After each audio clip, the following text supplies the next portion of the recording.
भी दूसरी स्टोरी भी संविधान से ही जुड़ी बताते हैं। यह खबर दरअसल देश में एक बार फिर से पुरानी बहस को छेड़ रही है। आपको लोकसभा चुनाव हुए थे, उस वक्त याद होगा, विपक्ष जो है और राहुल गांधी भी है, सब संविधान की कॉपी साथ लेके फिरते थे और ये कहते थे कि ये संविधान बदल देंगे अगर सत्ता में आए। उसी पुरानी बहस को एक नई हवा मिल गई है। यह बहस है संविधान की प्रस्तावना में सोशलिस्ट और सेकुलर शब्द को लेकर। राष्ट्रीय स्वयंसेवक संघ के सर कार्यवाहक यानी महासचिव दत्तात्रेय होसबोले ने कहा कि संविधान की प्रस्तावना में शामिल सेकुलर और सोशलिस्ट शब्द की समीक्षा होनी चाहिए, ये रिव्यू होना चाहिए, उसके बाद ये बहस छिड़ी। पहले उन्होंने क्या कहा था, सुनिए। क्या सोशलिज्म के विचार आइडियोलॉजी के नाते क्या शाश्वत है भारत के लिए? सेकुलरिज्म का शब्द भारत संविधान में नहीं था, प्रस्तावना में जोड़ा है। विचार में होंगे सेकुलरिज्म के, बाकी गवर्नमेंट पॉलिसीज में है, स्टेट पॉलिसी में है, वो अलग बात है।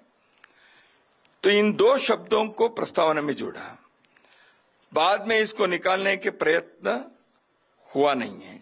चर्चा हुई, दोनों प्रकार के आर्गुमेंट्स हुए, तो क्या वो रहनी चाहिए प्रस्तावना में? ये विचार होना चाहिए। तो दत्तात्रेय होसबोले को आपने सुना। अब सरकार क्या कहना चाहती है, इसके ऊपर एक वर्जन भी आया। केंद्र सरकार के कद्दावर मंत्री शिवराज सिंह चौहान ने कहा कि सेकुलर भारत की संस्कृति नहीं, हमारी संस्कृति है सर्वधर्म संभाव। उनका क्या कहना था वो सुनिए।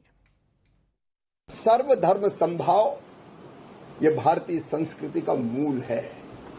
धर्मनिरपेक्ष हमारी संस्कृति का मूल नहीं है और इसलिए इस पर जरूर विचार होना चाहिए कि आपातकाल में जिस धर्मनिरपेक्ष शब्द को जोड़ा गया उसको हटाया जाए। हम तो वर्षों पहले से कह रहे हैं, सिया राम मैं सब जग जानी, सबको एक जैसा मानो, इसलिए समाजवाद शब्द की भी आवश्यकता नहीं है।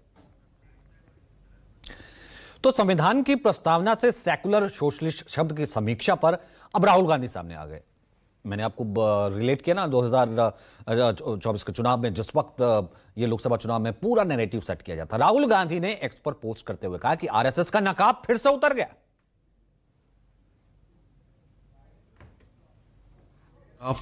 आरएसएस का नकाब फिर से उतर गया। संविधान इन्हें चुभता है क्योंकि वो समानता, धर्मनिरपेक्षता और न्याय की बात करता है। आरएसएस बीजेपी को संविधान नहीं, मनुस्मृति चाहिए।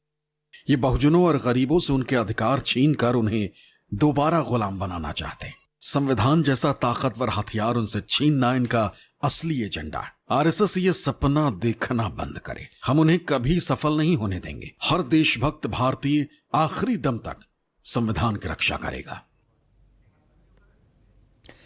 तो राहुल कह रहे हैं आरएसएस का ये हम कभी पूरा नहीं होने देंगे सपना। लेकिन कांग्रेस, बीजेपी और संघ के स्टैंड के खिलाफ रही है। उसका यह मानना है कि ये शब्द देश की मूल भावना को व्यक्त करते हैं। आपको बताते हैं कि आखिर बीजेपी और कांग्रेस का इस पर क्या क्या तर्क है, यह भी आपको जानना चाहिए। कंपैरिजन एक सच आपको बताते हैं। दरअसल बीजेपी का तर्क है कि इन शब्दों को संसद में चर्चा कर जोड़े जाने की जगह थोपा गया था। संशोधन ये जो हुआ, ये संशोधन 42वां संशोधन कहा जाता है, वो अपने आप में जिसे कहते हैं कि कंट्रोवर्शियल था, क्योंकि 1976 में देश में इमरजेंसी थी, संसद थी नहीं, सरकार की बातें ही कानून हो जाती थी।